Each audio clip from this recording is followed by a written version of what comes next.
আসসালামু আলাইকুম রহমতুল্লাহি বরকাতুহু। তে বন্ধুগণ, আশা করি আল্লাহ পাকের রহমতে সকলে সহি সালামত আছেন।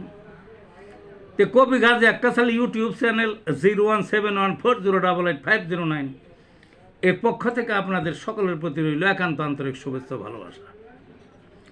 তে বন্ধুগণ, এখন আপনাদের সামনে চিকিৎসার যে পর্বটা নিয়ে আলাপ করব, যে বিষয়টা নিয়ে আলাপ করব, সেটা হলো করোনার টিকার প্রভাব। আমি তো একজন হোমিওপ্যাথ ডাক্তার, আমার অনেক রোগী আছে, অনলাইনে যোগাযোগ রাখে, অনেকেই এখানে উপস্থিত হয়ে ওষুধ নেয়।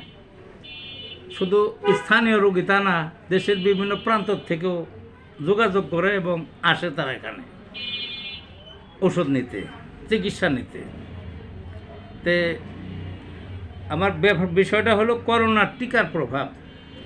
কিছু বছর আগে যে করোনা ছিল দেশে, 2-3 বছর রইল,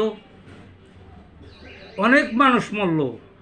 পৃথিবীর অন্যান্য দেশেও মরছে, আমাদের দেশেও মরছে। ভয়ানক, মানুষ ভয় পেয়ে গেল কে কখন মরে, বুঝলেন না।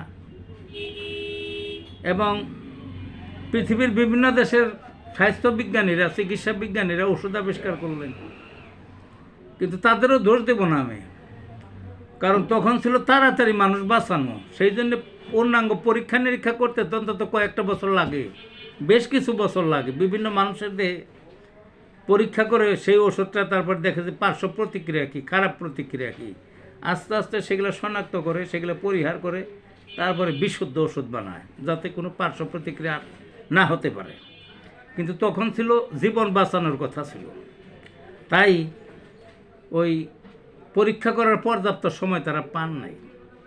তারা হুকিরা ওষুধ নিছে, তারা হোরা করে ওষুধ মানে টিকা নিছে।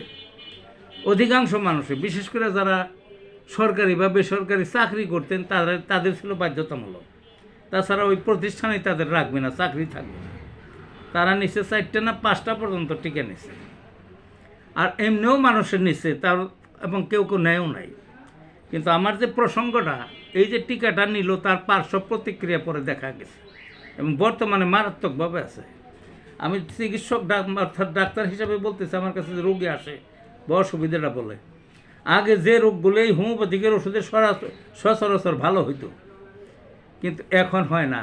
ওই যেগুলা করোনার টিকার পার্শ্ব প্রতিক্রিয়া শিকার, পার্শ্ব প্রতিক্রিয়া যে রোগটা হয়েছে, ওইগুলো যাইতেছে না। এই রোগগুলা কী কী? আমি সাধারণত দেখি সেক্সের যে বিষয়টা, অনেকেরই যৌন প্রবৃত্তি একেবারে কমে গেছে বা এবার উধাও হয়ে গেছে ওই টিকাটা লওয়ার পর থেকে, বুঝলেন না।